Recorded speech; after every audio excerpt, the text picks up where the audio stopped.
Welcome, everyone, to Mentorship Monday. We're here tonight with the Owwll app. And if you don't have an Owwll app on your phone, go to the App Store, Owwll, and download a copy of the Owwll app for yourself so you can participate and give us a call in. I'm going to be your host tonight. My name is Geoffrey Schmidt. I am a mindset performance coach with Owwll Mindset, working with entrepreneurs, executives, helping them on issues like burnout, decision fatigue, and imposter syndrome. And a little bit on my background is I'm a 7-time founder. Out of the companies I've started, built, grown, scale, I've successfully sold 3 of them. So I hope everyone calls in with their questions. And I have 2 co-hosts here, 2 absolutely amazing people, super talented, with a lot of insight and a lot of wisdom. So I hope you're going to pick both of their brains. To the left, I have Dominica Cheek. If you'd like to say hi to everybody, Dominica, and just tell everybody a little bit about yourself. Yeah. Hey, what's up, everybody? Thanks for having me on the show. Of course. And I am the CEO and creative director at Avanti Creativo. And I'm also an AI and marketing consultant. So that's a little bit about what I do. Awesome. Thank you. Thank you. We're looking forward to hearing some of her wisdom shared. And then, everyone, I have to introduce you to the talented artist at the end here, Rodrigo Bianche. You might have seen some of his artwork throughout Miami. It could be in some of the biggest museums in the country. If it's not, it definitely should be, and it's going to be there someday. So take advantage of picking this guy's brain, but that's all I got. I'm going to let him take it over. Thank you, G. A pleasure to be here. Rodrigo Bianchi, painter, creator. Excited to be here. Awesome. All right, guys. Well, today's Mentorship Monday. So what I'm super curious about is we're waiting for people to call in and start picking our brains. Dominica, why don't you tell us a little bit about your journey? How did you get here to doing what you do? Oh, my God. Well, I've always been an entrepreneur at heart. That's always been I knew ever since I was young that I was going to do it by myself. I like to break rules. I never go by society standards. And well, when I was really young, my dad growing up, he was always a business person. And the only time we would spend together is on his business journey. So he would take me on his sales. We would do a whole bunch of things, some things that, you probably should not take a child to do. And I'm from Ecuador originally. So in Ecuador, they have the bullfights. So my dad had a wine company at the time, and he would take me, I was 4 years old, to sell wine with him at the stands. And I remember the first time he took me with him, we sold out what he had in an hour. And I was very open. I was always go up to people and talk. And I noticed one thing about me, if I use my charm, it goes very well. And I knew that ever since I was young. So that was the first time that I really found my love for business, and also that representing my dad in a way. I always wanted to be like him. Well, and there's also something to be said for face-to-face sales. I believe that's a lost art today. It is. As we talked a little bit before the podcast started, how I'd met even Rodrigo here. This guy, I met him at an event where he was walking around and just talking to people, shaking hands. I thought this was a 45-year-old man. I was like, the way he was moving. That's not a compliment. That's not a compliment. Not the way you look, my friend. But your personality, your charisma, the way you carried yourself. And this is a lost art. This is something we talk about all the time, too, is that tomorrow's generations, the leaders of tomorrow, they're going to need to know how to do this. This is essential. Definitely. I think most importantly, what's missing in today's society is that emotional intelligence. So we don't have that anymore. People don't know how to connect on an emotional level. And you learn how to sell it ever since you're a baby. When you need your mother's milk or you needed to be changed, what did you do? You cried. You asked for something, or it was late at night and you wanted some ice cream. What do? You sell your parents to give you that ice cream, right? Just found a way. Yeah. Just found a way. I think that's what we're constantly doing. Even when you want to order something at some shop. Wait, real quick. Tell everybody a little bit more about you. And then I want you to pick up from the I Found a Way, because this is beautiful. Okay. I grew up a few years in Miami. I was born in the U.S., grew up a few years in Miami, went to Peru, and I think that's where I really gained my character. Really, you're a teenager. You find your ways through. Those are the years that matter. You develop your personality. And then I come to study to the US again, and here I am. It's only been a few years since I graduated.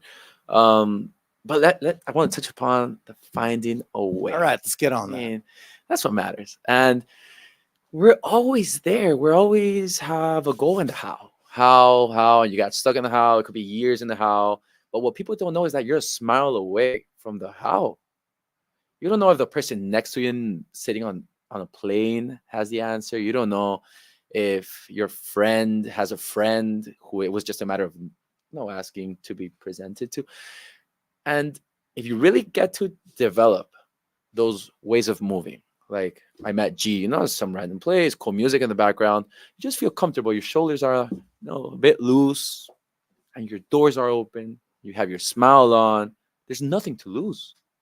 There's nothing to lose. Yes, now, I'm not saying go with your sword and start, looking for, no, but get excited. Yeah. Get excited to learn what the other person has to say.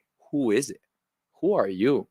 And before you know it, that day is over and you got new people on your book. I think that's beautiful. Yeah. Beautifully said. That Yeah. literally, like, I think there's a saying. What was this? I heard this a couple of weeks ago. It ties into religion, but it's something like God feeds the birds by putting worms in the ground, which means the birds have to go get it. Yeah. So you need to be willing to put yourself out there. You need to be willing to find out about people. Be curious. It's at the end of the day, to even what he said, his point is, what do you have to lose? Like when I was starting my early companies, my first one was in surfing. I was knocking on doors. And when I started my, my cosmetics company, oh my God, I had like some accounts say no to me 11 times before they finally placed an order. And I would just walk in the store and they'd sometimes say, oh my God, there he is. And I'd be like, I just know one day I'm going to catch you. And you just got off the phone. You got the best news. And you're like, oh my God, I've been waiting for you all this time. But that's the thing. When you believe in your product or your service and and this is the distinction that makes the difference. When you know in your heart of heart, you're bringing value, your intentions are good, and you're going to do the right thing, what the hell is there to stop you? Yeah, Why are you holding back? That's the ultimate question. 100%. And it's all comes down to understanding and explaining yourself right. So if someone's not getting your message and they're a fit, you can help them. This. Why do you give up on them? If somebody falls off the side of a cruise ship and starts drowning and you toss them a life preserver and they don't understand what a life preserver is and what to do with it, you're going to say, sorry, I tried. Have a nice day. No, you're going to sound the damn alarm. You're going to drop the lifeboats. You're going to get the spotlight shined on them, and then you're going to pull them up out of that water. And that's the kind of passion that is missing in a lot of business today. And when people complain that they're not successful and they can't make it happen, they're not leading with this. They back off too easy. They give up too easy. And see, subconsciously, from a programming standpoint as human beings, there's really two ways that people can make decisions here. One, you show up with your product or service and they say, oh my God, I see the value. I need this. I'm going to totally get it. Or number two is the persistence effect, where if they start to say no, no, and no, by you being persistent starts to make them think, wait a second, am I missing something here? Because everybody knows subconsciously that they're not going to invest a time of energy and effort into something that they don't believe in. And for someone else to believe, you need to believe first. For sure. And I want to piggyback off of what you said. Yeah. That, God gives the birds the worms and they have to go find it. But the birds know that they're going to find it regardless, right? So it's that belief of already knowing that it's for you, that it already exists for you. Because if you don't believe it, how do you expect anybody else to believe it for you? It's 100%. just no way. And it's a lot of people don't take this in consideration, but it's really about the vibe that you give off. And people can feel your energy, even if they don't believe in it. It's scientifically proven. People can sense and are aware of your energy, and if you can't even believe in your own, how can you expect anybody else to do so? 100%. Exactly. All right. Hey, Brian.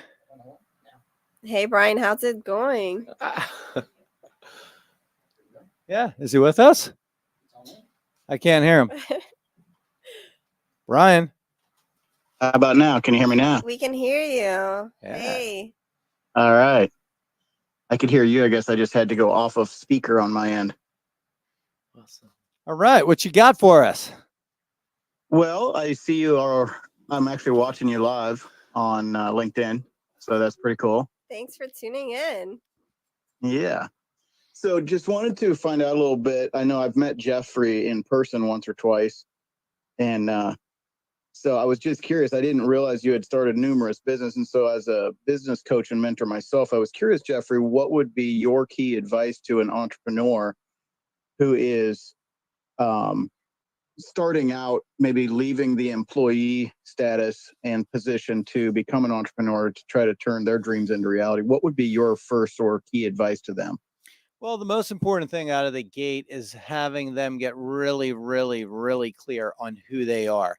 I know this might sound a little bit woo-woo, but in today's world, like I can, I'm old enough where I can compare and contrast to when I started out to where I am today. Back in the older days, guess what? We still had the yellow pages. We still had phones that were plugged in on, copper lines. So you could have more, how do I want to say it? Less transparency, less authenticity, because there were less people out there. In today's marketplace, guess what? Anyone can hop on Instagram, anyone can hop on LinkedIn, anyone can hop on Facebook and say that there's something. So what's going on, the compare and contrast from yesterday to today, is the level of authenticity people are expecting has increased exponentially. So whether we like it or not, this is just reality. Mhm. People that are getting into business and starting out in business need to be authentic. They need to have their truth exposed. They have to be willing to be vulnerable. And the reason I say it like this is because guess what? There are people that are showing up in the same thing that anyone who's listening to this right now wants to do. Whatever they want to do, whatever their dream is, whatever their ambition is. There's 50 other people out there with that same dream and that same ambition. The question is who's going to be more authentic? Who's going to be more real? Who's going to be more vulnerable?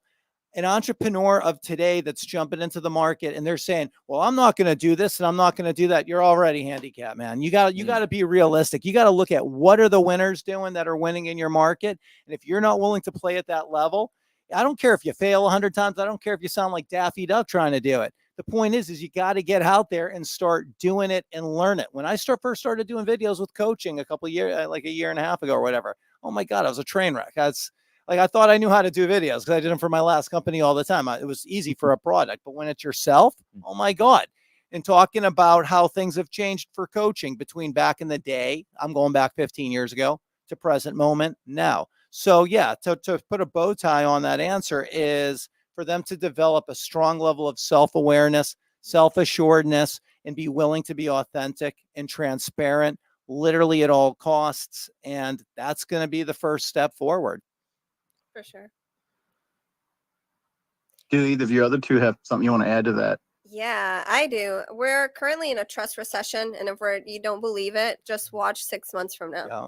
Everybody's going to be talking about we are in a trust recession. And why is that? Because now with so many AI systems that are coming out, and it's getting like to the point where something new is coming out every day, we're going to be seeing in the next 6 months, people are going to catch on. Like I'm using it for my clients where we're cloning them and being able to script out, using completely AI, getting AI to learn how the person talks, learn how the person writes, and create an avatar of them. So many people are going to be learning that there's going to be a flood of information, a flood of people in the market, and you're not really, the consumer at least, is not going to know who to trust. So it's really comes down to what G was saying. You have to build that human level connection. You have to build trust. And people need to understand that you need to talk to your audience as if you were talking directly to your client or as if you were talking to your friend. Like somebody asked me the other day and I was like, you know what? Just talk to them as if you're recording videos for your friend that does not live here and they do not have social media and you cannot see them in person. What would you say? What would you do? And what advice would you give them, right? See, be real. Be real. You said something like from the employee to the entrepreneur, that bridge could be as long as you can imagine it, or it could be as short as one day to another. I believe in myself and I want to do it for myself because you're already doing it for somebody else. Put yourself first. I love that. Put yourself. And if you're not going to do it for yourself. What's the point? I was just telling Dome before we went live, this is our one shot at life. You better fail trying at least, like try and fail again. Try and fail again. Because I promise you, out of the 10 times, somebody will answer that phone call and your life will change drastically. And you're going to pat yourself on the back and be like, thanks God I didn't give up. And I think that's what life is about. Like you said it, all this change there's tech wise and what's happening with the world. Be real with yourself. Be honest with yourself. Be honest with the person on the other side of the table. Be who you want to be. Say it out loud. Just go and do it. Yeah. Well, what's really interesting is in the world of business, and have been an entrepreneur all my life, some of the most miserable people in business, hands down, no two ways about it, and this goes against conventional wisdom, they're the ones that chase the money. Yes. They chased the money. Money doesn't love you back. And the problem is here, let's look at this big picture. So you chase the money, you get into an area where you're just like, oh, I want to be rich. I want to make all kinds of money. And maybe you're successful. But what's happening along the process? You're selling your soul. You're giving up your spirit. You're eating unhealthy food. The unhealthy food is making you go to the doctors and get the medication. And then fast forward to by the time you are like 45 or 50 or whatever age, you're on 12 different prescriptions. You're overweight. You're unhealthy. You have diabetes. You might have a bank account the size of Fort Knox, but who cares? You're probably going to not be here at the rate you're going in a few years anyways. And if you're miserable too, because again, when you're chasing the money, what people will do to get the money, people don't realize that when we exhibit deficits in character, there's none of these little one-timers where, oh, I'm just going to do this once and I'll never do it again. No, it's a domino. If you're doing it once, you're doing it again, and then you're doing it again. And then before you know it, you've created a character for yourself and shaped your personality and your reality into a place that you don't even recognize yourself anymore. You're so far removed from your source. It's like you look in the mirror and there's nothing reflecting back. Yeah. And something that I want to say off of that too is if you want to fix your business, fix yourself first. 100%. That's it, especially in today's world and where it's going. Because like you said, a trust deficit. That's what we're going into. People want authenticity. And even with what Rodrigo said, that bridge, that was a beautiful statement, by the way. That bridge can be as long as you make it, or it can be as short. It could be one phone conversation. You could be sitting on the damn airplane, and for whatever your idea is, because you decided to pipe up and say hello to the person sitting next to you instead of looking at your phone and pretending like they don't exist, they could literally be the toll booth person or whatever to get you across to the other side. Exactly. You got to have the courage to find out. But you only have that courage when you believe in yourself. Step one. Yeah, courage. Everybody has it. People say all the time to me, how do you get confidence? Experience, baby. Believe in yourself first. Keep failing. Yeah. The more you fail, the greater the chance you'll succeed the next time. Exactly. You'll learn. It may not always be as fast as you want it to, but the rate and speed you learn is going to be in proportion in relation to how much you want that outcome. That's how long you're going to keep working at it. And eventually the outcome might say, you gave up, so it wasn't meant to be. Or you might say to the outcome, listen, I'm going to keep trying to figure out different ways until I reach this, no matter what. And that's the thing. What is it? Thomas Edison that said, I didn't fail at inventing the light bulb, but I figured out like 10,000 ways that didn't try. Yeah. I don't even know if that's true or not, but I like it. I like the quote. It makes sense, right? Yeah. 10,000 times. Yeah. Thanks, Thomas Edison. Ryan, we have 1 minute. You have some seconds left. Is there anything else you'd like to ask? Yeah, one other last question before I go, and I'll just end that way. You can get other callers too, but just one last question, and I'll just watch and hear your answer is, I know that there's a lot of different ways to grow and develop yourself. Self-development has become a big thing. My personal experience has been audiobooks and personal mentoring, but I'd love to hear your thoughts from the three of you, what you have done to develop yourself, because I think that's crucial. Becoming an entrepreneur is to develop your mindset and your courage, and being able to get out of your comfort zone. So I'll leave it with you at that. Thanks, guys. Thank you, Ryan. All right. Well, to run with that, I'll start and we'll just go down the list. Yeah. Right, it's literally mindset. Brian finished it off. Well, we got another call? It's what? Oh. Yeah, but he's still listening. He's Yeah, we're like, still answering for him. We're not like leaving him high and dry. Come on. It's love here. All right. So he said mindset, and he's right. It is all about developing your mindset. So how do you develop your mindset? That's the $1 million question. Where does it start? People get mindset confused a lot because mindset comes down to really like ultimately to grow, develop, and take it to the next level. It starts with being able to control your thoughts. And that takes a lot of work because, again, our mind, look at it like this. It's like a pot of boiling water. Every thought is a bubble rising to the surface. We have a choice every second of every day of every moment on which thought we are going to follow and chase. When that water's boiling like crazy, we have so many thoughts that people can become overwhelmed. This is when anxiety kicks in. This is when fight or flight kicks in. This is when like hesitation kicks in because they get confused. They have so much going on.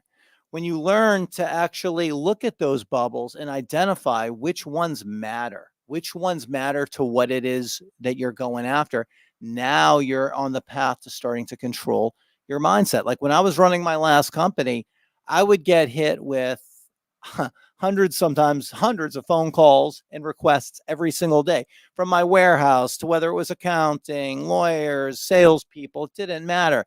Bombarding. And I did not have the luxury to sit there and think about everything. I just had to fire off decisions. And this is the thing. That becomes a mindset too, and a reflex. This is why a lot of people get burnt out and suffer from decision fatigue because literally it becomes overwhelming. They do not learn how to handle this side of them.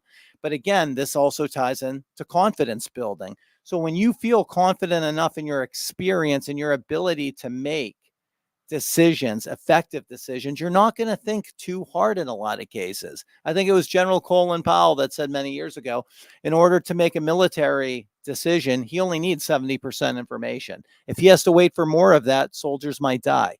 Towns might get blown up. Who knows? 70%. So training yourself to have that confidence to know yourself well enough and know your environment, know that you're going to be wrong some of the times, but again, that's why businesses scale. That's why you start at the bottom and you work your way up. So as your business is growing, your mindset should be growing with it. And where people get, turned upside down is when their business grows or they experience exponential growth, but their mindset doesn't grow in proportion with it. And that's when you start seeing CEOs, executives, founders, entrepreneurs. They have the successful business and on the surface, everything looks so wonderful. They're driving the nice car. They live in the nice house. They do all the fun things. They get their pictures taken. Yeah, they're on Instagram. You see their profile. They have the best life on the face of the earth. Yeah. When nobody's looking, they're looking in the mirror and they're dreading the next day. Yeah. Or they're hitting the bottle. Or they're doing something to do nothing but numb the feelings and make it all go away. And I only know this from experience. Like my first surfing company, if I had a nickel for every time, I would have to, because my company, again, I had a business that skyrocketed. And I'm like, what's going on here? I could barely hold on. And I would do things to numb my pain because it was pain. And I was extremely stressed out all the time. And then even when I had my cosmetics company, I had a coach that I worked with for 8 years. God bless him. He helped me out all along the way. That being said, I had my days where I would literally like walk into my office, and I had a Harley at the time. I was like, all I want to do is leave the keys to the business on the desk, write a note to say, whoever finds this owns the company. You have everything. I don't want anything. And I just want to get on my bike, fill up my saddlebags, and ride into the sunset and never look back. It was a real feeling, and I know I'm not the only one that's felt that. But again, that's why mindset is so important. And if you study like the ancient samurais, yes, and martial arts and Buddhism, they all talk about how important the mind is. And this is one of the exciting things, even with having you two on here, because of what you guys do. You're following passions that are tapped into who you are. So I don't see you going wrong with that because your mindset's already in alignment for what you do. Where a lot of people have trouble is like, hey, I'm going to go buy, and there's nothing wrong with what I'm about to say, but I buy a UPS franchise. If I went and bought a UPS store tomorrow, I'd be stressed out. I'm like, I got to send packages tomorrow. Come on. Yeah. My mindset's not there, but when it comes from you, you give birth to it. You're connected. All right. I've talked enough. Your turns. Have you ever read The Monk Who Sold His Ferrari? I'm reading it right now. I started it yesterday. I just finished it. I love Started it Wow. yesterday. Literally yesterday. I feel love left that. out here. I So got to read this book. We'll have to talk more about that. But Literally. me and you were talking right before the show, and we were talking about how fast life passes you by. Yeah. And life is too short to not live to its full potential. It really is. And I really do believe that you can have it all. You can have the relationship of your dreams. You can have the business of your dreams. You can have the health of your dreams. You can have it all if you're willing to put your mindset to it and not chase the bag, because money will flow to you because you are an infinite being.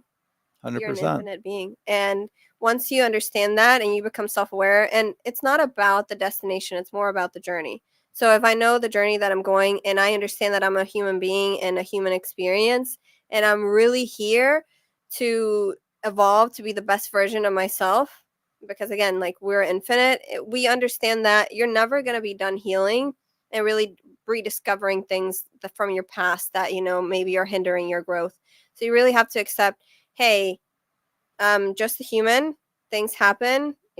We develop traumas, but I'm going to give it one more shot, and I'm going to go head on to my fear. Like, where your fear is where you need to go head in 100%.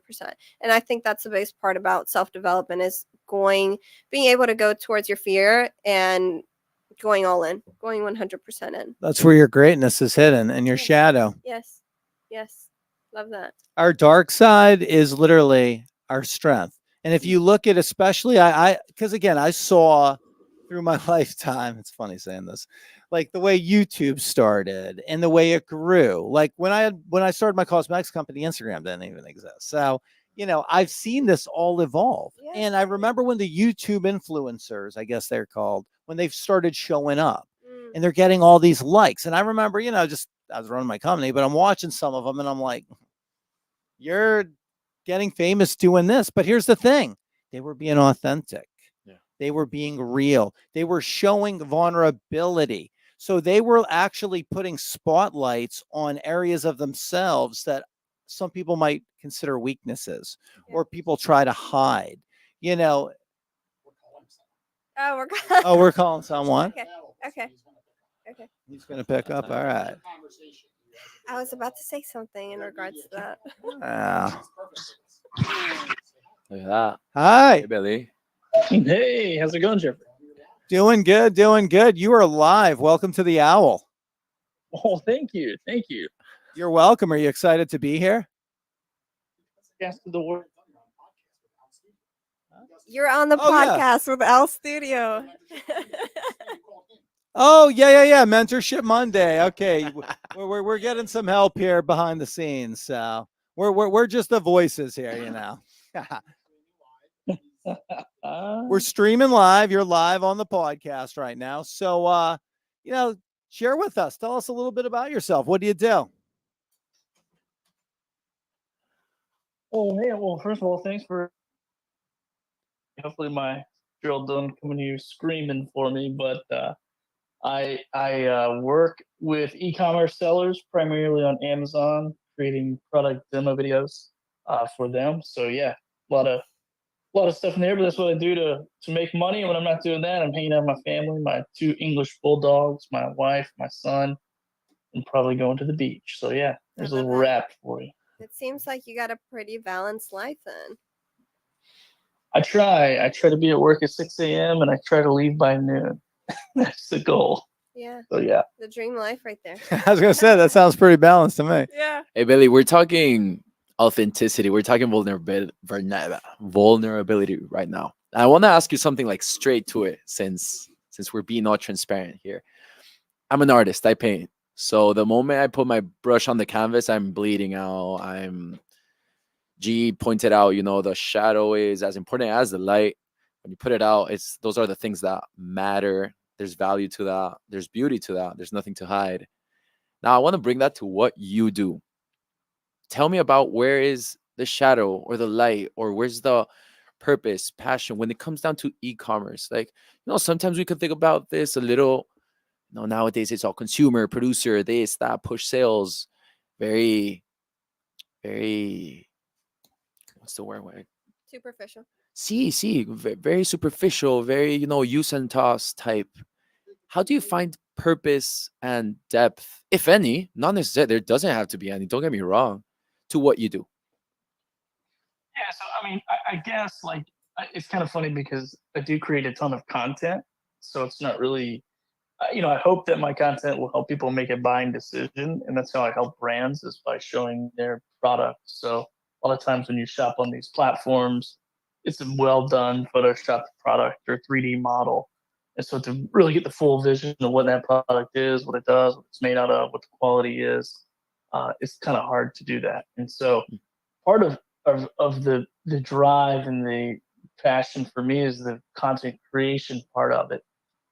However, I've always been entrepreneur first, content creator second. So love creating content, love podcasting, live streaming, creating videos or whatever. I've created, I think, over 3,000 videos in the last 24 months All right. for e-commerce sellers, not including anything else going live or creating, live audio sessions or anything like that on like Clubhouse or Owwll or anywhere. So yeah, I mean, I think there is like, but I got into it to make money. I mean, I got into it to serve people, but I do love helping other entrepreneurs create content that's going to help their customers or their potential customers make a buying decision. And so I think that's the world that I strive to live in, is a world of collaboration and not competition. So if I can help the person beside of me get to where they're going, then I feel like I'll get to where I'm going a little bit quicker that way. So that's probably the drive behind it. It's just to help other entrepreneurs, communicate their vision and product or service or whatever it is to their potential client or customer. Well, interesting. That like does tie right into the authenticity that we're talking about, because when you're authentic with what you do, you are here to serve. Like, for example, I could say even with the surfing company I had in my 20s, we taught people all across Florida and Costa Rica camps. We did all sorts of things. On the surface, people are like, oh, you do corporate team building, you do summer camps, yada, yada. Mm-hmm. No, we're changing lives. Because do you know how many people would take their first surf lesson through my company? And, maybe her name's Susie and, she's 9 when she takes it. Well, when she's sitting with her coworkers at a restaurant having lunch and somebody brings up, hey, I'm going to Hawaii surfing. Has anyone here ever surfed? Boom, her eyes light up and say, oh my God, I remember that summer, that vacation to Florida. And I took the surfing lesson. It was the best. And we got a picture. So when you see the ultimate outcome of the work you're doing and how it's really affecting people, bam, that's when you're tapped in. So like to what you said, serving people, helping them, helping brands grow, helping, businesses improve, art hanging on people's walls, brands, getting built and getting put out there in a better way, an authentic way. This is what it all comes down to at the end of the day. This is the energetic vibe that starts with the authenticity and lands with the product or service being delivered. Love that. I want to ask you a question. See. So how do you feel like as an artist, you really bring value besides the beauty behind your art, right? How do you bring value to your customers? Great question. I think value is, here's the buzzword, what's valuable, because this is not something you use, right? Exactly. This is not something you wear. This is not something that just wears out and then toss and buy again. This is something that is supposed to bring you a little moment or take you somewhere. Mm-hmm. So for some people, it can be valuable. For some, not necessarily. Some people won't even look at it. But I've had paintings, I've had projects where people just, and I wish I knew what they felt, but I see the eyes, I see the excitement within the color, within a story or line that is portrayed within the work. So I think telling those stories is somewhat what reflects the value. Very, very controversial. It's subjective, very subjective, right? Invaluable sometimes. Yeah. Like, what's the number? What's the price? Well, what is it? I think goes beyond the cost of a can or of a mic. It's the love to it. Yeah. How does it make them feel? to sometimes Yeah. I've had people come, and this one I love this one. This person, I was eager to show him my work. He walked in my door. For me, it was like I did it. Like, wow. He said, "Your work is disturbing." That for me was like the ultimate goal. Yeah. Okay. Like disturbing. He said he did not take anything with his wife, but damn, that's a good one. Now creating feelings, making people feel something, take them somewhere with something you created from scratch, Yeah. within colors, within painting, or whatever. I think that's valuable. Yeah. Like, Extremely. I think there's value to that. Yeah. Nice. You used the word beauty before. Some of my paintings are definitely not beautiful, but that's also like I love that. I Right. love that. I've seen your artwork. It creates a feeling. Yeah, it Yeah, takes that- some. That's That's what I right. think. That's my opinion. That when I Yeah, see his yeah, stuff, yeah. it's like, holy, some of this Where'd I stuff is go? amazing. Yeah, Where'd I go? exactly. Where'd I go? But the emotions are the beauty in it, right? See, Yeah. and embracing them and seeing them and being okay with them, right? It's a little trip.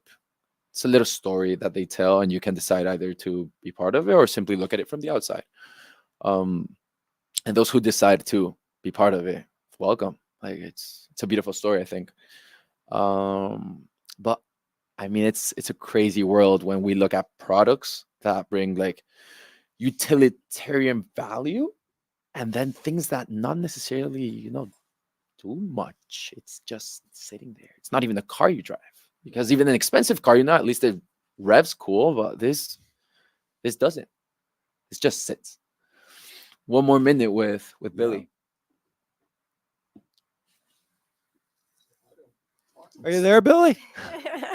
Got anything, got anything else for us? I was finding the mic button. No, man, I love it. I love this. Thanks for calling me. It was super surprising and a lot of fun. So appreciate what you guys are doing. And thanks for taking the offer. Yeah, thanks for having us. Thank you, Billy. Yeah, Billy. All right, we'll talk soon. Thanks. Or refill my account. Yeah, I'd like to use. We were talking about it before. Two things. You had said the word curiosity at some point, very very in the back. I just love that when doing anything and everything. When starting a painting, when going somewhere, that curiosity and excitement to do things is, I think, a great fuel or engine for any entrepreneur, for any project, anything. And you have to always have it present. The what ifs. Yeah. What ifs are huge, and they need to exist more, Yeah. I think. The curiosity and even to the passion, because do we have a call? No, it's who you Oh. spoke to.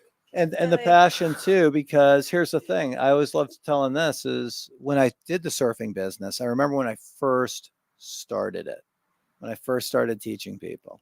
How long were you surfing before you started your company? Like I started at what, 25? Yeah, like Okay. 7 years. That's So I started at 18. Okay. FAU. That's a whole Love it. that's a love story. But anyways, it's you when you're doing something, and I remember I used to say to myself, because at that time when I started it, I was engaged, Mhm. and I would come home to my fiance and just she'd be like, "How'd it go?" I'm like, "I can't believe I'm getting paid for this." I'm like, I do this for free. I love that. I know, That's how it should be though. 100%. Yeah. Yeah, that's when you know your heart is coming out into it. And this Yeah. is what gets people addicted to your products or services, because they feel the That passion. energy. And that's when yeah. you lose sense of time too. Even like these lessons, I remember were supposed to be like an hour, sometimes an hour and a half. 2.5 hours would go by. I was just Let so it be. excited watching the little Yeah. kids I love stand it. up, Yeah. That's 100%. huge. Yeah, and I know you teach children too. See, Yeah, I'd love to hear more it's that links back to more to the personal, to Mhm. who I am. To be honest, I've always had a very no. I've always enjoyed the sharing, and who's usually the most excited to learn is usually kids. about that. 100%. So they happen to be very present in every stage of my life. I mean, back home in Peru, within nonprofits, When I come here a third time trying to chase this objective, this goal of sharing my work here in the US, one of the first jobs that I got was teaching kids at a little art studio that there was, Yeah. with 2 more jobs that I had. I mean, I was juggling at that point before things landed. But definitely, I mean, it gives me something. It gives me something. And being a teacher, I mean, you being a mentor, you know what I'm talking about. It's big. It goes a long way, to be constantly guiding a stroke for them. I was not grabbing their hand and doing it for them. It was more of just a little guide. And there's a beauty and a lot of importance to that. And I respect it a lot. And being able to help, guide, share moments with young ones in this case has always been, I go to sleep that day fulfilled. Yeah. Right now, well, in a few months, I'm going to China to teach English, to teach art. I wish I knew, like, Are you learning Chinese? not yet, but I mean, I wish I knew Yeah. what's gonna happen, but that's all I know. But you're open to the opportunity. I'm open You're to open it that because now. I know that in one hand I have my brush, and the other one I have all this curiosity and excitement to live, and that's that. all you need. You No. know, you were talking about children, and that gives you passion Yeah. because they're so willing and open to learning. And I Mm. think as children, we want to grow up and learn how to be adults. But as adults, we need to learn how to be children again. We Yeah. really do. 100% on that. Mhm. We come into the world as geniuses. Yeah. The world de-geniuses us. One of the beauties of children, kids will always tell you how it is. Yeah. Yeah. I love the non-filtration of children. And the sad part is when the adults are always trying to filter them. Mm. No, talk like this. Don't say that. Blah, blah, and blah. No, encourage them to be their authentic selves, because then what ends up happening is they start growing up, they become confused because what's going on inside of them is conflicting with social programming. Yes. Yes. Again, back when I had my first company, it was not vulgar. Although, like you go on Instagram, you go out there, you see the word entrepreneur everywhere. Okay. It's I didn't even call myself an entrepreneur back then. glamorized now. Exactly. Yeah. Back then I was starting something. Why? Because I knew I was going to be getting married at some point, and I knew eventually I wanted to have a family and all this and that. And I knew what it took to create that family. And I had to figure out ways in order to be a good husband and to provide and bring in for that family. And my full-time corporate job was rotting my soul and just making me feel like completely disconnected. Meanwhile, when I started doing this on the side, I was making more money over a weekend, Classic. which I could do it Always for. I was happens. willing to do it for free, literally. More money over the weekend, more love in my soul, more fuel in my spirit. It always happens. Price, yeah, exactly. It's always the case. And then it snowballed. I And mean, bam. we could. There's 1,000 of those stories. I was doing it on the side, and before I knew it, it was taking over. Yeah. So, I mean, to whoever's listening to this, and you really want to just do it, listen. Don't just throw off the window whatever you're doing right now and go all in with your price. Start it on the side. If you love it so much, if you love yourself, just start it on the side. Do it a little bit. Throw the few hours after work or whatever you can. Watch it grow, water it, and watch it grow. And little by little, start letting go from one side and take over the other side. At least that's what I did. And sometimes I'm still holding both because personality wise, like I still needed this job, but then this is also working, and right. But it always happens. Just start it. Just start it. Just start it. You were saying how you were picturing yourself, like, I needed to do this. Yeah. To have my family, to Yeah. do this. Like, see, it was perhaps your family that was that fuel. Well, that's the key too. You just hit an important nail. What is your fuel? What is going to allow you to push through those hard times? Yeah. Mhm. What is the energy source that when it's 12 o'clock at night, like was part of the story when I was building that surfing company, because it took off quick. I remember in the very beginning getting home from my day job. It would be like 6 o'clock, 6:30, and I would go until 2 o'clock in the morning, and I would have to wake up again the next day at 5, to get ready to go to the corporate office. And I was I shouldn't say this, but I will. I was drinking Red Bulls and Monsters like they were going out of style. Why? Because I knew what I was doing it for. It wasn't a sacrifice in vain. It was a sacrifice with a purpose. I was on a mission. And when you have that mission and then your why is so tight, you're gonna see it through no matter what. Figure it out. Yeah. It's all about figuring it out and not worrying about the how it's going to happen. Just worry about the end goal, because at the end of the day, when you try to control the how so much, it's not going to come to you. It's not going to flow. Sure. But when you have that vision and that end goal in mind and that passion, it's going to just naturally flow to Well, you. I have something really important to share. Not long ago, I was talking with this cousin of mine. He lives in Bali. He had the beautiful picture. Yeah. He's an architect. He works sustainable projects, like, not the big demo, and he pushes in. No, he really takes into consideration culture, what the place is made out of, and puts in conscious projects. It's beautiful. And I asked him, listen, man, what is the move? And he said, stop thinking about what you're going to be doing, how you're going to be doing it, and all these things. Ask yourself, how does Rodrigo want to feel 3-5 years from now? 100%. Dude, it blew my mind. Yeah. How do you want to feel? All the time we're like about the how, show me the way. Where do I start? Yes, they're important. I'm not saying they're not. Have a plan, right? But how do I want to feel?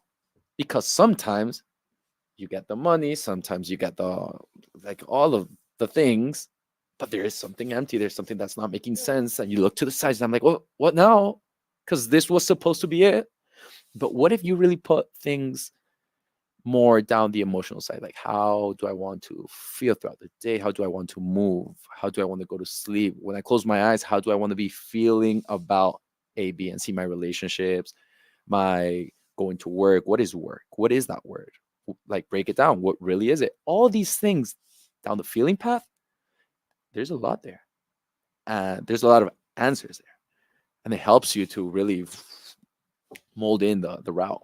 Well, and this is the thing too, to what you even said, is back in the day, they used to say, this was this old adage saying that your work should be separate from your pleasure. So if you enjoy art or surfing or branding, anything like that, that should be your hobby. You do it for fun. Don't make it into work. And when I was running that surfing business, I used to always be like that. I like what I'm doing though, because people would say, Jeff, some days you're putting in like 16-hour days. And I'd be like, I guess that's a lot. Should I cut it back? Is it supposed to be less, more? The question, right? Work or pleasure? Why are you traveling? Work or pleasure? Yeah. Like, what brings Most you people here? don't Work get or that. pleasure? Nowadays, it's more personal. It's more out there that this is a lifestyle. Yeah. Because that is the gift. When you figure out how to turn your life into your lifestyle, doing what you love, getting back to our authenticity and how you feel.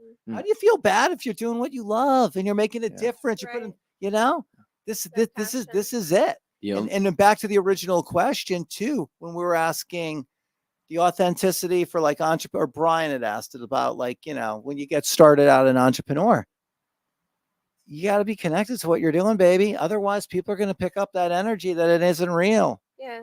Because there are people that are connected, and we have cases and points sitting in this room. I don't think it's as common nowadays. Like, again, it's not okay. Emotional intelligence part of things, you really have to be well connected.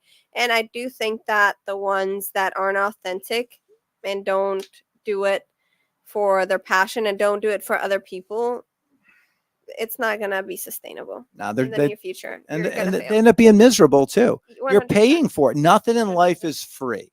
You pay one way or another. Yeah. And some people pay with their soul. Some people pay with their spirits. Some people pay with their emotions, their relationships, and people don't, and this is something I've talked about quite a bit in the past, is the price of success. A lot of people don't think about it. Watch out for what you wish for. Yeah. I had this painting. It said that in the back. Watch out what you wish for, because it might come true. And on the back of the painting, and this was a pretty tough painting. I don't even think I should be sharing this, but it was so tough in my house to have it that I said, I'm going to get rid of this. And I grabbed it and I walked out my door and I said, I'm not coming back home with this painting. I don't know if I was going to sell it, throw it, gift it. I walked out with this massive canvas. It was really big, heavy to carry. Miami hot day, walking with this canvas. You can imagine every red light was, what is this guy doing carrying that thing? And I walked down the beach, not the beach, but the boardwalk. Yeah. People looking, bicycles, was curving. And one of those moments, I just stop and I lean on it. And this kid walks out of the beach and he's looking at it. And at the same time, a friend of mine sees me. He's like, Rodrigo. And the guy says, Rodrigo, this random kid. I didn't know him. And my friend thinks I know him. I don't. And the kid's like, you did this. I'm like, yeah. He said, this is amazing. My friend still thinks I know this stranger. And I tell him, it's yours, to this stranger. And my friend looks at me and looks at the stranger. He does not understand anything. He thinks this is skit. He thinks there's a camera somewhere. Yeah. And the stranger's like, what? Really? And I'm like, yeah, it's yours. Take it. It was not for me to have. My friend still like, I'm not understanding. And the stranger just starts crying of excitement.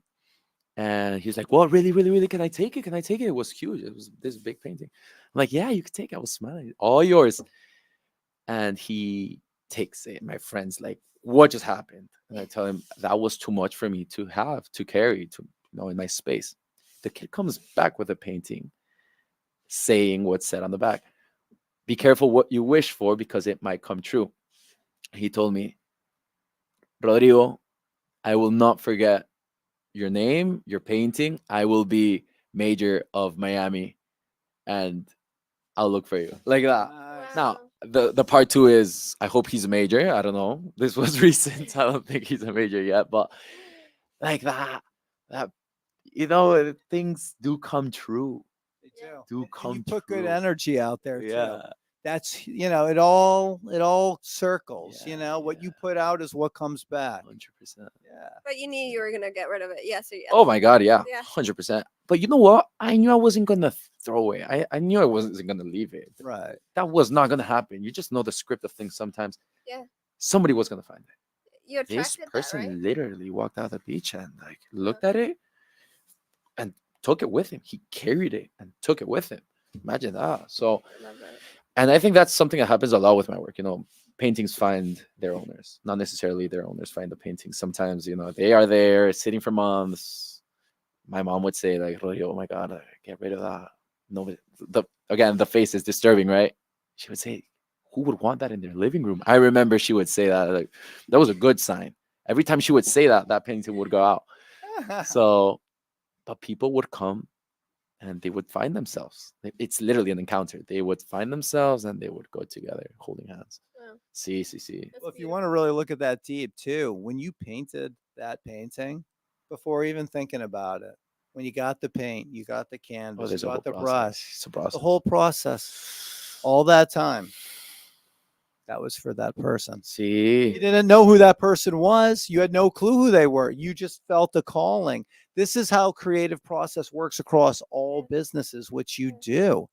You are tapped into these individuals on an energetic level. You can't touch it. You can't see it. You can't necessarily, maybe in your dreams they show up. I don't know. That's a story I'd like to hear. Did anyone have a client that showed up in the dream No, first? No, All right. that'd Not be that I can remember either, but I was hoping that would show. That'd be cool. But that's how it is. Think about it.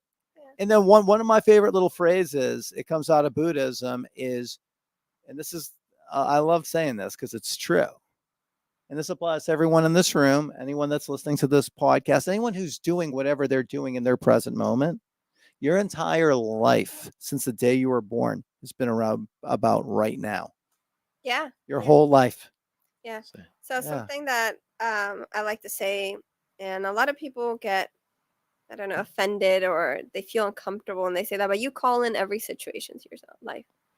Before you came here or when you came here, you knew exactly what experiences you needed to go through to develop in the best version of yourself. And it might have been the ugliest, situation of your life, but going back and looking at all my failures or just, quote unquote bad experiences, they've created the person I am today. And I would not change that for the world.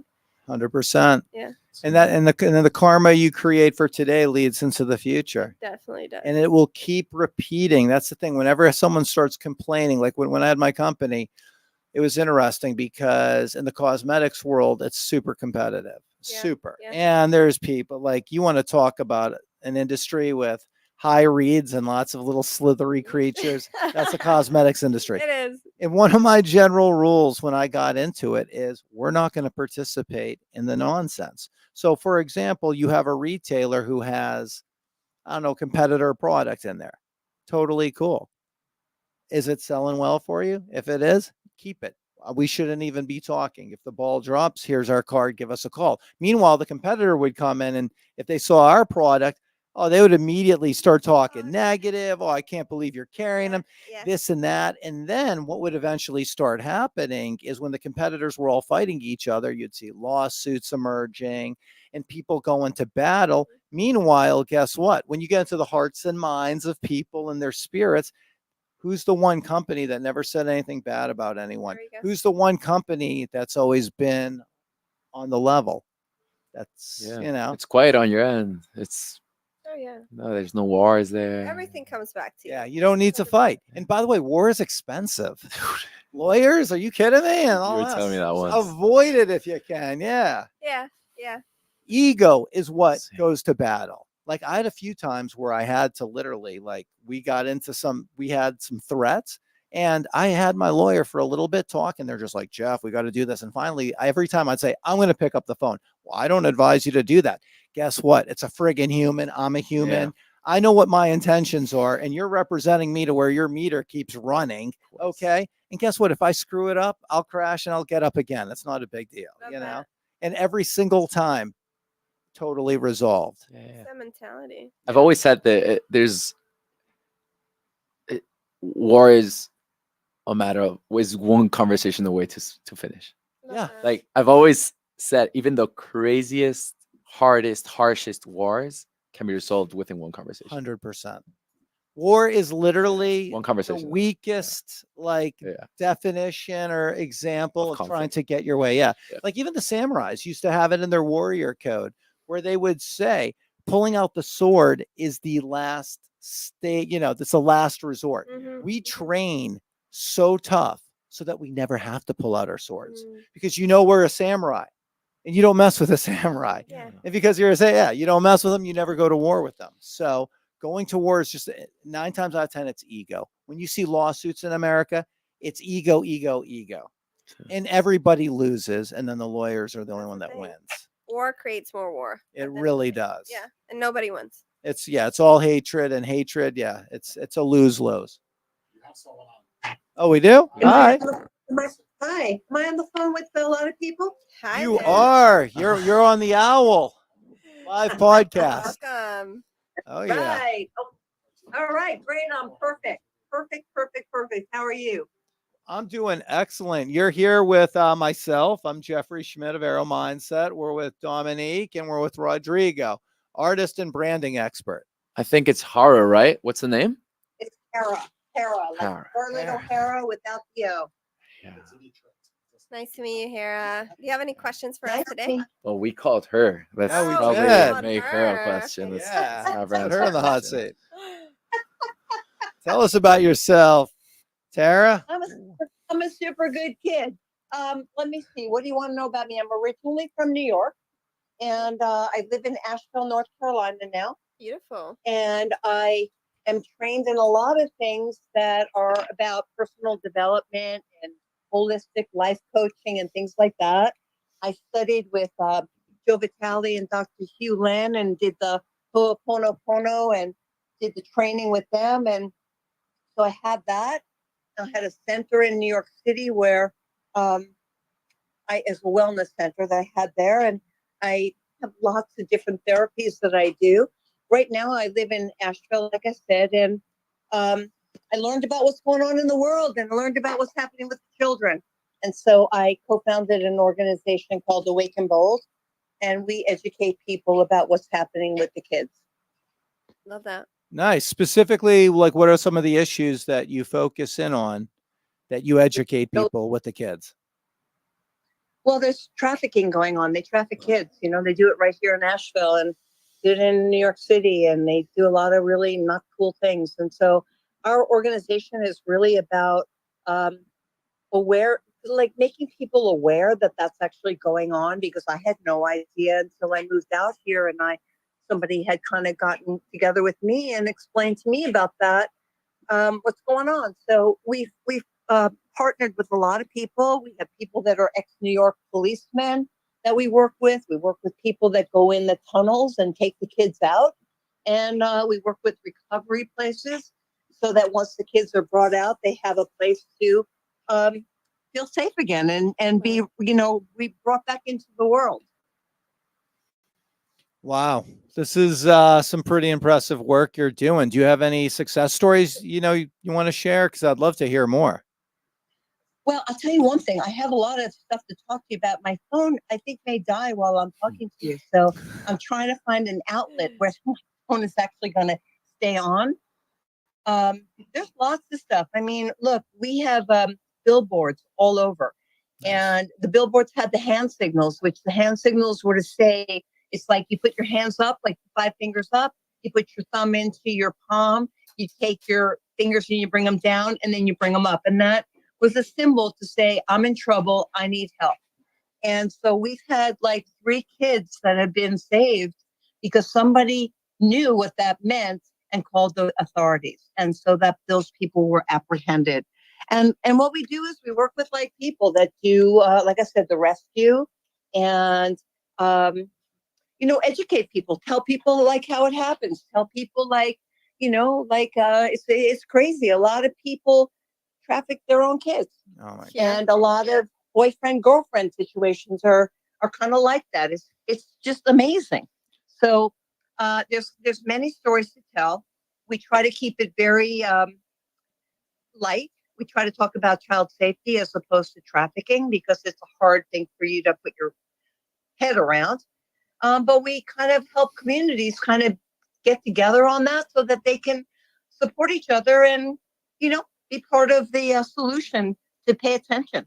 Well, what are some things people should be paying attention to? So, anyone that's listening to this, we can recognize if this is happening and know maybe to step in, contact authorities or something like that. Like, what are some of the, the tells or the signs that might be present? There's so many different things. Like when you see kids that are like, like in their school behavior, there could be things that you can see. We have, like, if you go on our website, it's awakenbold.org. We have brochures that you can download. One is for parents, one is for teachers, one is about pornography. And it's really kind of lists everything that you would need to know that would make your focus be like, oh, that doesn't look so great. Like, I live in a building. I bought an apartment here in Nashville that's you can rent it. You can rent, everybody buys their apartment, then they have a management company that rents their apartments. And so I live here, so I see what's going on. And in the past, I would never think about it. If I saw like a man go in with a younger child, I would never think about it. I think, oh, that's his granddaughter or whatever. I wouldn't even kind of question that. Now I'm not so, I'm not like that. And I see like somebody here on vacation, like that they have a do not disturb on their door for several days, like that's a no-go for me. It kind of is a red flag. So, I mean, there's many things. And like I said, we have our brochures. You can download them, and they're super, super fabulous to kind of alert you. Wow. I have a question I'd like to make to her. This is so today's Motivational Monday, and I want to ask you, I can already kind of imagine what is your drive, but you were doing wellness. Now you also do this. What is what motivates you, and how important is it to have this motivation present for what you do? Because what you do can be pretty exhausting. I mean, it's oh, did it? Oh. All right, no, but you're still making a great point. I mean, we can even talk about it a bit. Yeah. It's not a beautiful world. She was saying there's things like that. It could sometimes be heavy on the back, heavy on the days. You got to know what pushes you. You got to have, we were talking about it before, in bold, highlighted, that purpose, really underlined to keep you going, because I can only imagine it's not nice out there. No, It's not no. easy. The rules of the games, people sometimes you start comparing yourself even, and then you just want to throw that towel and you say this sucks. Especially Oh, with yeah. so much social media. Yeah, We were yeah. talking about overconsumption, and Yeah. that's a big part of it is that we start overconsuming. And one thing, like, I don't watch the news at all. And it's not because I don't care, but it's more because I don't want to feed into that reality. And we were talking about, war creates more war, but feeding into injustice creates more injustice as well. Yeah. And we can become aware of things, and we can relate what's right and what's wrong. And the only really thing, we're only going to see change when we start working within ourselves. And when we create that change in the inside, we're going to see the change on the outside. So it 100%. starts with one person. And it doesn't Hello? mean that you have to pay attention to everything in the news and all the bad things that are going on the outside, because when you create a graceful, peaceful inner Hello? world. Oh, you're live with us. Is she back? No, Okay. it's Haley. This, Yeah, you got a ball rolling here. this is different though. Oh, this is Haley. different. Hi, Hallie. Hi. Thanks for calling in. How are you? Uh-huh. Look, I'm she good. boca I've had a couple raton. people try to reach me today, and for some reason the app wasn't letting me know till after the fact. And when I tried I calling have a back, feeling you already it didn't knew. hear. Yeah, I figured. I wonder why. How is everybody? We're doing fantastic. How are you tonight? I'm well, thank you. This crazy rain, though, I could do without here in sunny, not so sunny Florida. Mhm. Yeah, the grass isn't complaining though. Grass seems No. That's greener. happy, right? Right. That That's hay. true. Haley, it says empowerment psychic. Can you tell us a little bit It about does. that? Yeah, I'm that's cool. intrigued. Absolutely. Only if you promise to call me Hallie instead of Haley. Okay. Hallie. Sounds like a good condition. Sorry about that, Haley. Okay.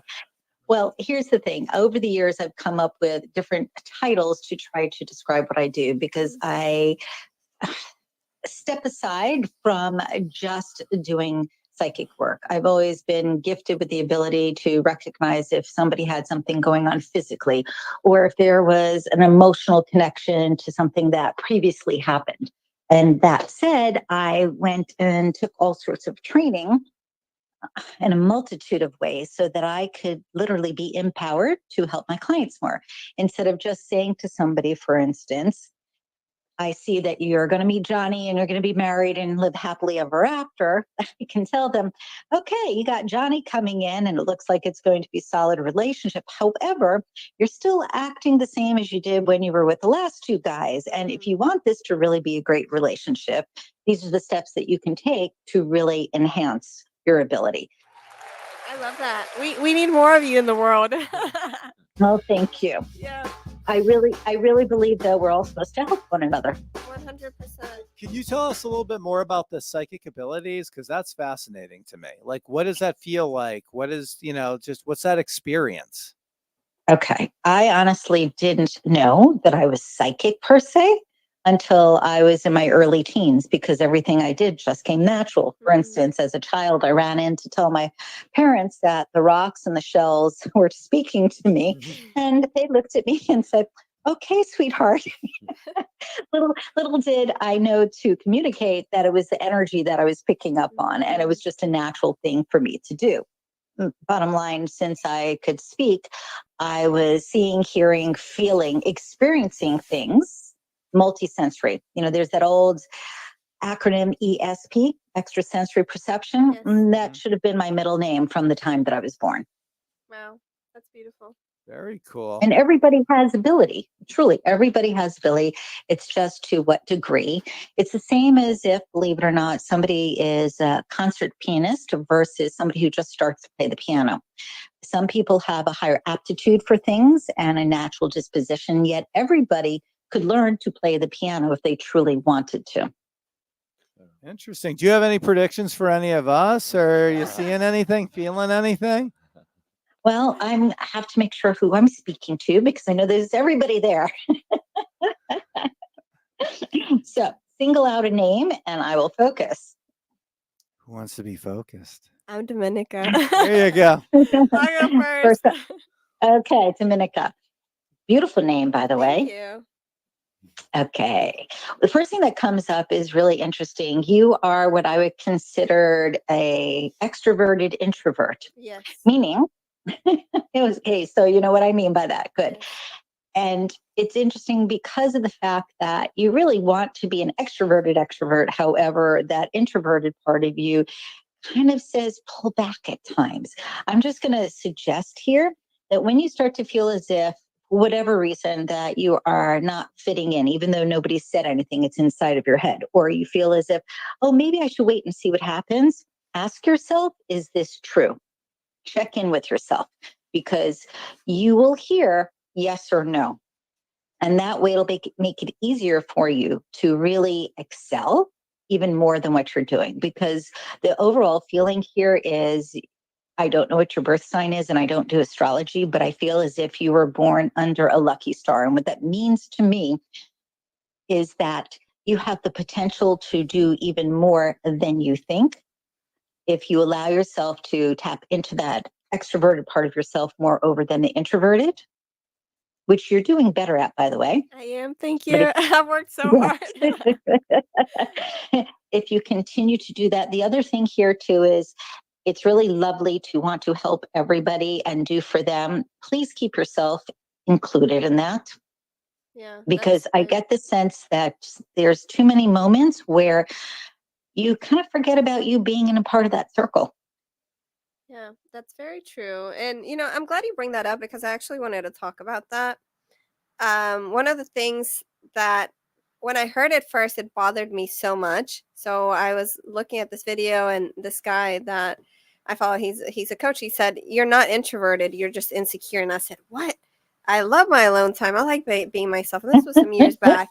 And then as I did Okay. the inner work and I started healing, because I was entrepreneur since I was a little girl, and then I grew up Mhm. and I was bullied, and I lived a really, really hard teenage years and up to college.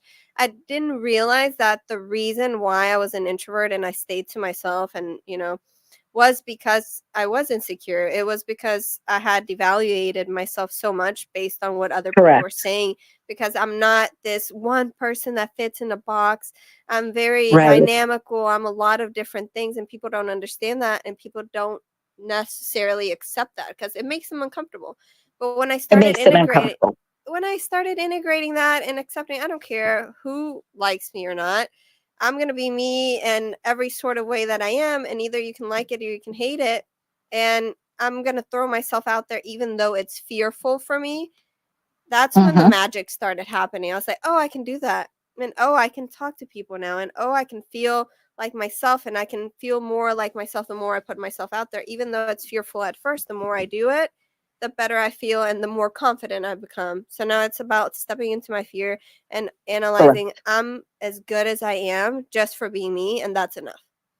And that's And I how want I've to put developed. something out there, if I may, and that Okay. is, don't worry so much about analyzing.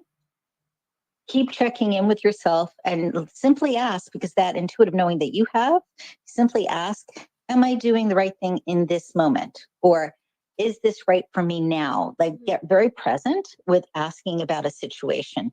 In respect to others, they are uncomfortable, not just because you're unique and you have a different perception and perspective. You are a visionary. And this is what I mean by born under a lucky star. It's not that you have the best luck and everything, everybody's nice to you, but it has to do with that ability to be expansive in your consciousness and expansive in this world.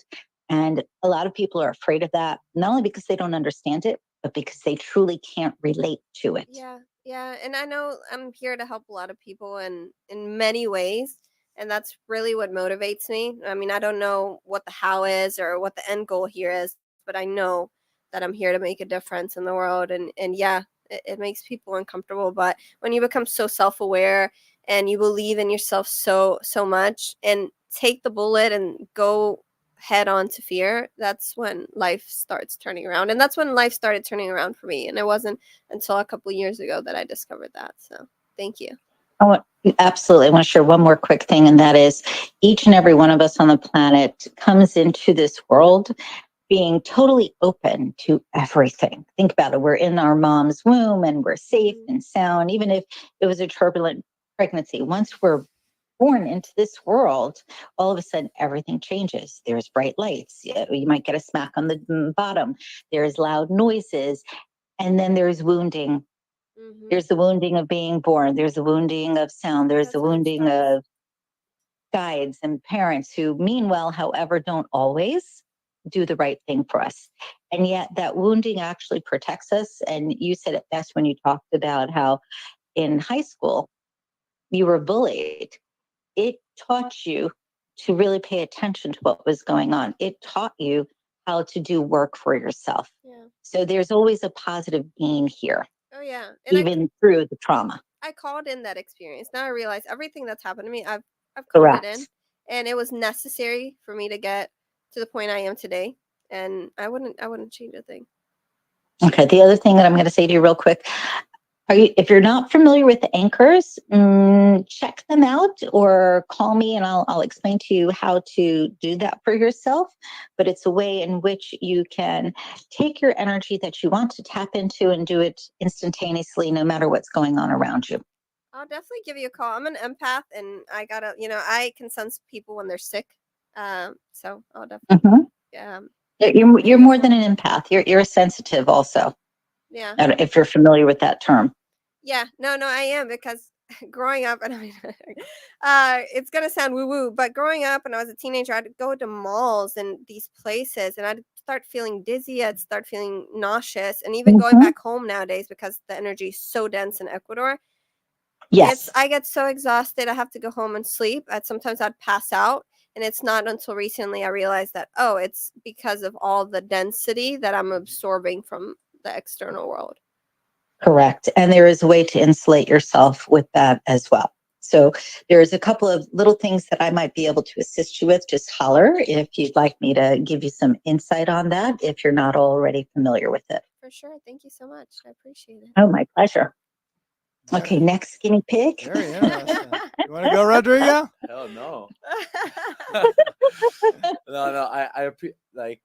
I find it fascinating, Halia. In fact, a very close friend of mine right now, in Miami, he speaks in many ways just like you did right now. He's very soft to the soul. He touches this and then turns it around and shows it to you softly, and all that is beautiful. But that being said, thank you. yeah, but that being said, I'd rather not really be read. But not in a bad Okay. way, not in a bad way, in a super gentle way also, because we were talking about it before: curiosity, your path, who you are, what you're here to do, all Mhm. these things. And you know we are all young, but I'm still young, and I'm so excited to Well, live like you're tomorrow. an I love it. explorer. I'm an You're an explorer, explorer. yes, Mhm. and in a few months, I think I'm gonna take the most important like trip of my life, and many things to come. So I really do not want to know what's around the corner as Okay, to may I as to just share one words. little thing for you? Okay, yeah. I mean, if you feel, of course, do your thing, do your just thing. I mean, just simply because you are curious and because you're excited to see what's next, you have more travel ahead of you than you might have imagined. I'll just leave you with that. lovely. Well, love that. Love that. Love that. I'm taking that with me. Even Okay, to make it good. funny, even to make it like G here told me, right, come on the train from Miami, I'll pick you up. This and that. But you know what? I said, no, I'll go on my scooter. This was like two Oh, hours and a fun. half. This was 2 That's hours and a funny. half Scooter. I love under it. the Awesome. rain. But I you was know going to say, in what? the rain, that's so much Yes, in the fun. rain. You're in Boca, so you know what I'm talking about. I But you do. know what? I had those headphones on. I was enjoying the ride. And I think when you live life that way, when you just, there's those who hide when it's raining, and there's those who go out and dance when Yeah. it's raining. Right. And when you just look Absolutely. at life that way, there's so much more Agree. to really ride and enjoy. So thank you for those words. Thank you for those Oh, words. my pleasure. Okay, Yeah. one more thing, if I may. Sorry, Yeah, but yeah, you got me on a Hallie. roll here, and I'm not sharing anything that you don't want to hear. It's not about now. Before you share it, just before you share it, just before one. you share it, Yes. you said Okay. something really important. My comment did not come from somewhere like of me not hearing something I did not want to hear. It's more like it could be something I'd like, it could be something I wouldn't like. I think I'm in the point in my life where it's okay to listen to things that you don't want to hear, but it's more like I'd rather get surprised, because I think it's important to sometimes also be brave enough to look into the eyes and listen to what you don't want to hear. Mhm. Oh yeah. Okay, You got to be fair open to enough. both. Yeah. But yeah, Fair please enough. share. Please share. Okay, because this is not so much about future or what's to come. This is more about what is in the moment and what has been. And that is, you have excellent gut instincts. Just always remember to pay attention. That's all. See. Very good. That's awesome. See. What? It's okay, Yeah, Jeff. yeah, All Well, right, I'm on what the did I chopping miss? block. What you got for me, Haley? I'm gonna crawl under Okay, this table. so is this Geoffrey? This would be I. Okay, just checking. You're an interesting soul. Oh boy. No. Really and truly. It's funny. I looked at your photo for 2 seconds and I thought, so much there, so much more to be seen than what is being seen. And what I mean by that is you're more complicated than people know. You have more wisdom than most people recognize. And what I think is really lovely is that you're so innovative, and you see something, you see it in more than one way.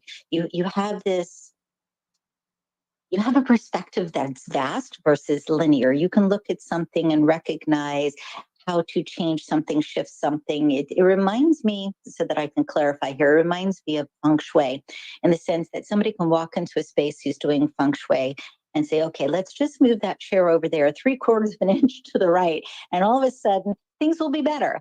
You have that ability, not necessarily with furniture per se, but No, in my life house is overall. completely Zen styled to feng shui. Okay. Everything's But, designed but around those principles. That's crazy that you just said that.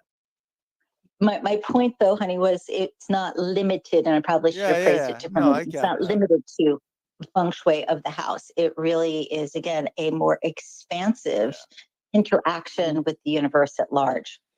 So very impressive as far as that goes. As to your mentorship abilities, they're phenomenal because you actually want to help the individual. It's not just about the page that comes in, and the ability to create. That's so much a part of you. I guarantee if you were tested, you wouldn't be 50-50, but it would be more like 60-70 creative and then 30-40 intellectual or linear thought.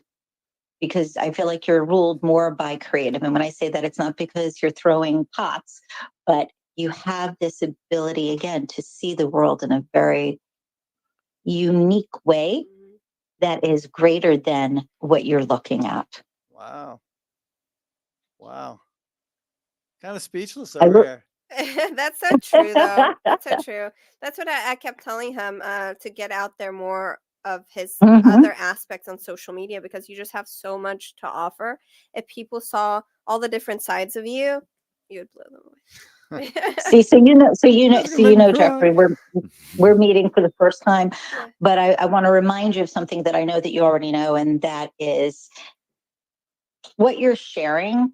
That image, that logo, all of that. That's around a particular purpose, a particular intention. Focus a little more on you and let everything else be secondary. Oh, okay. Yeah. Go. Yeah. I like to hear that also. I've consumed your a little bit your page, what your videos, but she's saying that, and I'm hearing like the Geoffrey, the friend that you Yeah. are. That one time, for example, that you came in, or that conversation that we had when we first met. Yeah. And I think, right, you put that out. I don't know if it's you share that in your social media. Again, I've only seen so much, but that is an amazing person. Like, that guy's a king. Mhm. That guy's a king. That guy is a friend. Mhm. Yeah. Really, really, really. Comfort, power. Be that person, right? Wow. Yeah. Love it. Yeah, Thank you. beautiful. Yeah, Thank you, it's guys. simply a matter of your branding should be less about your branding and more about showing the world who you are. Yeah, That's probably the simplest way Yes. for me to express Yes, that. yes. stuff. It's funny. That's not the first time I've heard this too, and it's true. And then that's the thing. What we were talking about earlier is like the authenticity 100%. is you get into this journey, and I can even. happened? Oh, those are the Kleenexes. Oh. But while I have everybody on, please explain to me how you're doing this, because I know we are on Owwll, but is this a particular, I don't know, line of action program that you're able to speak to more than one person at one time? Oh yeah. There's 3 mics here. There's another man in the room, Mhm. Okay. and So they can all hear you're you. doing In so person. you're doing Yes. the Owwll podcast. Mhm. Is that correct? Yeah, Mentorship Mondays. You're in Boca. You should come on this one Monday. That would be awesome. Yes, Yeah. I mean, Yeah. I'm aware of Mentorship Monday in respect to changing our rate to $1, which Brian reminded me of because I was having problems with the app and I forgot. And I was like, oh no. Anyways, it would be a lot of fun to be present. 100%. In I'm the going to find you physical. right now on LinkedIn. Okay, I'm there. I'm in a lot of places. Okay, I'm going to join the table. I've been sitting behind the scenes for the last hour, and we're at the final 10 minutes of the show. So, Hallie, I've been listening. You got Jeff pretty teared up over here. I'd bring him some Oh, tissues. that's sweet. But open up your LinkedIn feed and go to my account or the Owwll account, and you're streaming live, and you can see the video of this. Okay. Am I speaking to Jason? Yes, you are. You know my voice. Come on. You're the only guest that we allowed to extend Again, are you there? more than 10 minutes, by the way, because it was so interesting. Yeah. Yes, we are It here. was. We are here. Okay. Yes, I can't open my LinkedIn, it seems, while I'm on Owwll, so I will have to wait to take a look Okay, afterwards. that's okay. We have your full attention. So are you coming to dinner with us Okay. afterwards, by the way? We're all going to dinner. You want to meet us at Kapow? Where are you going? I don't know. Where are we going, Jeff? Jeff's treating me to Kapow, he told me. Wait a second. I thought you had caterers come in here. That's how we all got the whole group. That's right. Wait a minute, Jason. You need to have some champagne and some Yeah. caviar. Have Are we going to your lobsters, house? lobster bisque. What's for dinner? Allie, where do you live in regards to Spanish Yeah, River? please put your house and address over Fed- this. Fed- we're near comments. Spanish River and Federal Highway, or between Glades. Are you on that You side are of down Boca? you are down the street from my office, which is off of Yamato and Federal in the greenhouse It's a office building. But it- no, it's meant to be.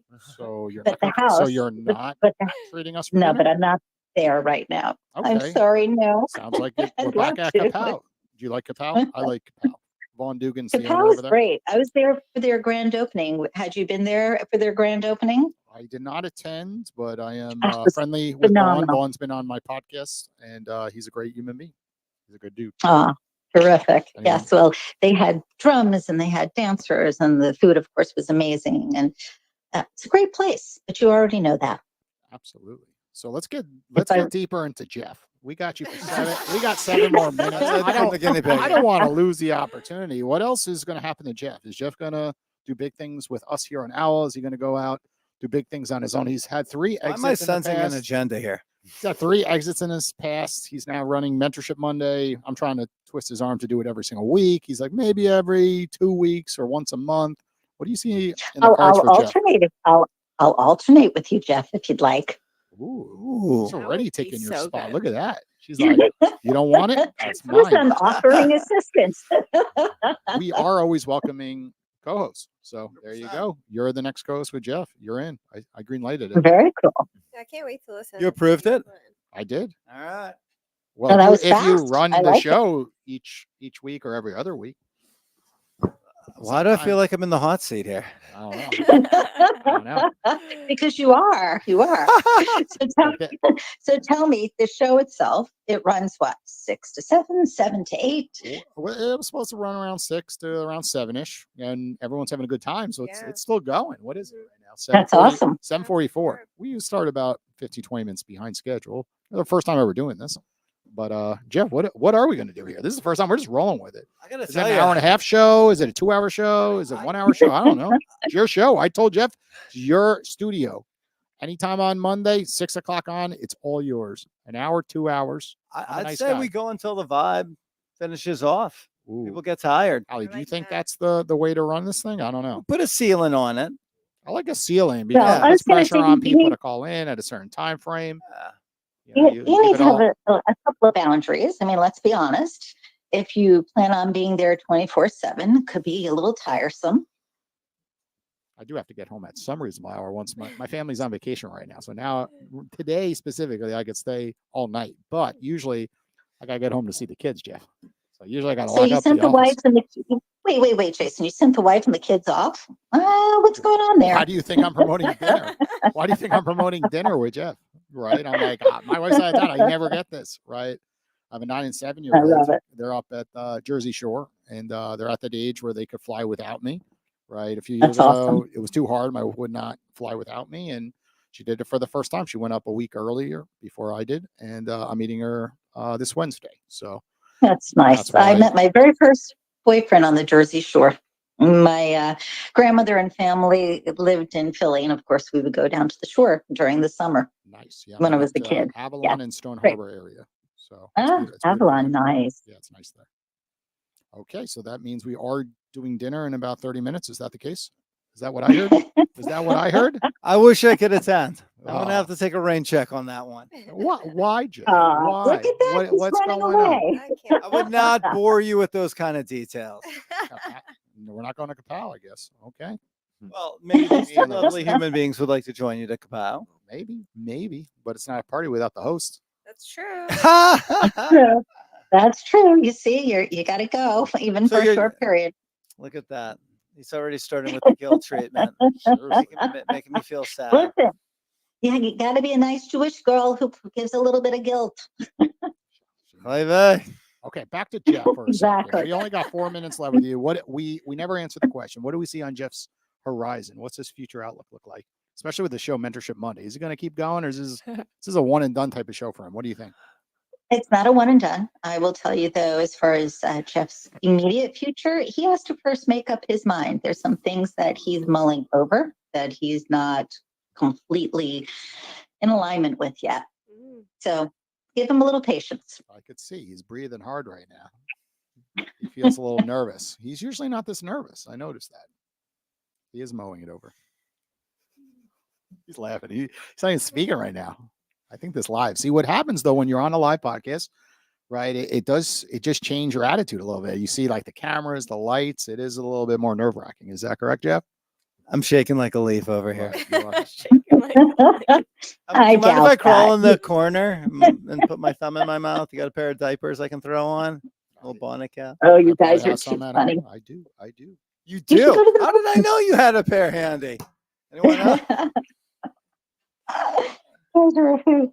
He's got everything in this office. He's got even a room in the back with a door, and you don't even want to know what's in there. Well, when you work 60, Ooh, 70 now I hours really in wanna this know. office, I have to stock it up with a lot You of have things to have a that place are to typically lay at my house. down and freshen up and do all those things. Absolutely. Oh yeah. I'm not really sure what's done in that private room. Last time I was here, I heard banging on the door. This is getting awkward. I think there's a song about that. Wasn't me. Wasn't me, yes. Was it you, Jason? Wasn't me.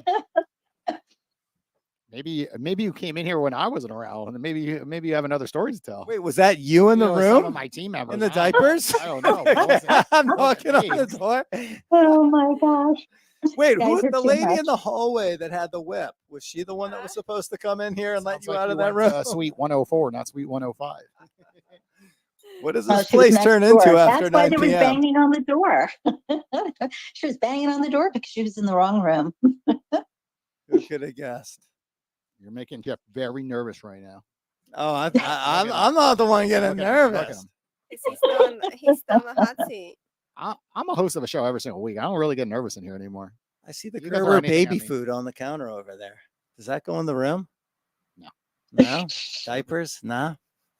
All kidding aside, years ago, when I was dealing with a holistic company doing a radio program for them, we would have people that we'd interview. And sometimes you would take an hour, hour and a half to get them ready to go on air. And that was without the camera. And then when live feed came in, people really got nervous. So it's just, I think, an adjustment. It is. But once you do it once or twice, it gets very comfortable. That's It also depends on the guests, I find. That's true. Because I've done 300 plus podcast episodes now, and sometimes I'm in the greatest mindset and everything goes well, and then other times, like, I go to lunch before a podcast, I'm tired, the guest comes in, there's zero chemistry, and I'm like, what just happened? Yeah, Hour that goes sucks. by, and I'm like, that was That one of the sucks. worst episodes I've ever done.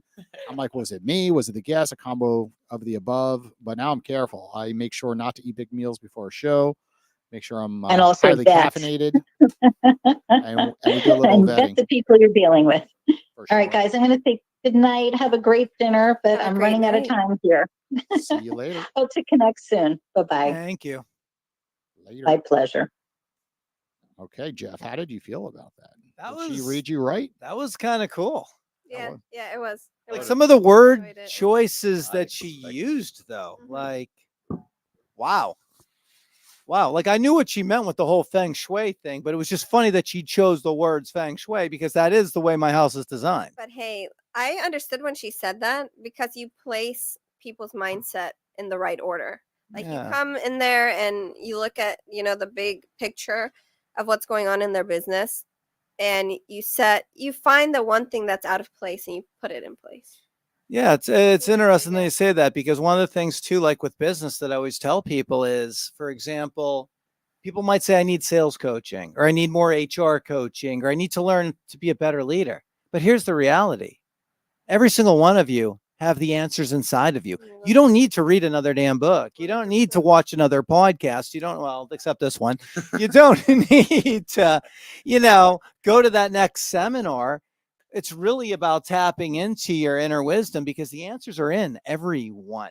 People are just afraid to step outside of themselves into that place of inner wisdom because it's much easier to say, oh, I took that leadership course and I didn't really learn much from it or this or that, as opposed to inwardly reflect and tap yeah. into that wisdom. Because back in the day, again, I'm going back to the day when I started my first business, first real company, there wasn't these training programs. Either you had it or you didn't. Talk it to the old timers. Talk to that guy who's 65 years old from New York City and he's had like 15 companies and opened 12 in Boca. He's going to be like a Tony Robb. What? He never went to any of those. No, they were forced to be authentic and real. And right now, there's a lot of money flying around out there for what I call plausible deniability. 100%. Tap into yourself, get into your creative source, figure out who you are, and these things will naturally emerge. Human resources is a huge issue I see on LinkedIn and across the internet. How to manage employees, how to motivate them, how to handle them. I've seen that topic. It's like, come on, guys, give me a break. People are people. You treat people right. You don't raise your voice. You don't have anger management. You treat people with respect. Yeah. You do what you say you're going to do. It's not rocket science. You don't need to read 250 human resource books to solve a problem that can be solved in, well, I'm going back to Rodrigo's example, the long bridge or the short bridge. But people want to take the long bridge. You want to know why? This is the dirty side of business because people get paid. All these jobs are created. It's kind of like the DEA when it comes to drugs. You legalize drugs, then the DEA goes away. Yeah. What do you need? Yeah. The drug dealers, they keep people employed. So it's like the same thing in corporations. When people have plausible deniability and they want to pawn off the responsibility somewhere else, then you hire someone, to carry that weight. And then you can sit and have these meetings all day long that lead to absolutely nowhere. And then you shake heads and hands or whatever. Someone shows up with donuts the next day. You talk about the donuts, then you put 5 minutes. It's like, give me a break. That's the beauty of small business and entrepreneurship. You don't have the luxury of The all donuts are those pretty layers. good. Huh? Sometimes the donuts are pretty good, though. Well, it depends where they're from. Only if they're Jupiter donuts. Ooh. Have you guys had Jupiter No, donuts? no. Donuts aren't really good for you anyways. Well, but if pretty you're going much to do you're it, saying is often there's not enough execution. There's too much talking. Yeah. Ooh, you're going to break the TV. Pull for it. Pull over. Yeah, I yeah. got it. But in general, there's less execution going on. And it's more meetings about meetings about meetings. And people just got to try. And you said earlier, it's about trying and failing. Yeah. And then you fail a little bit, you move on. And there's a lot of studies on that. Yeah. Like a professor said, make the best pot to one set of the class. And then the other said, he said, make as many pots as you can. The one who tried to make the best pot, didn't even come close to the one that just made the volume. Because when you're doing volume, eventually you figure out how to do it over and over again. Then by the time you get to the 500th one, right, it's better than that other, individual who made it try to get that one perfect. Yeah. Right. I like that one though. Yeah. But I think part of that overconsumption is just it's buying another course, buying another book, whatever it might be. It's just a bandage to insecurity.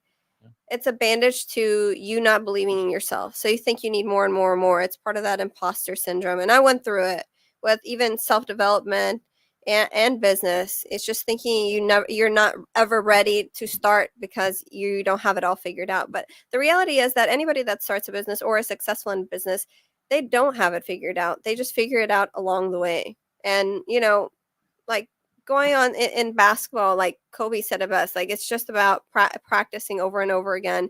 And it doesn't matter if you fail 100 times. It's doing it one more time, trying to get that hoop in one more time. And Funny you that's said, I when you'll think that was find Jeff's success. quote actually that I Yeah. read over the weekend. He said something about this on his social media. Wait, which one? It's like, not even me, I have it figured out right now, because you're switching gears, right? You exited from your company and now starting a new brand. And you literally said in your post, he's like, I don't even have it figured out right now. I just figure it out as I go. And it's okay. That's the point. It's okay. That's the key. You have to have that courage to fail. You have to have that courage to, and you know what? Some people might look at what you're doing and be like, oh my God, I saw him this way, but what's going on there? Mhm. Who cares? If they don't like it, that's what the unsubscribe button's for. Move on. Because here's the thing. We'll tie this up in a bow.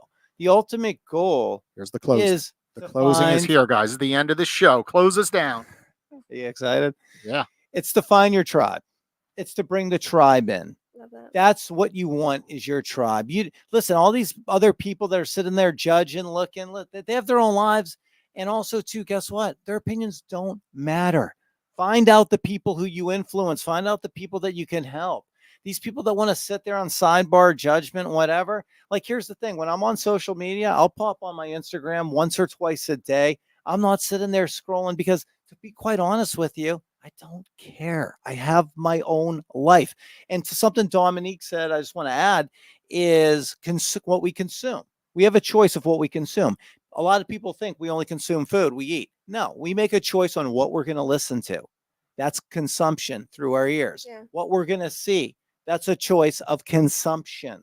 What we're going to feel, that's a choice of consumption, what we touch. So when you have these choices, choose wisely.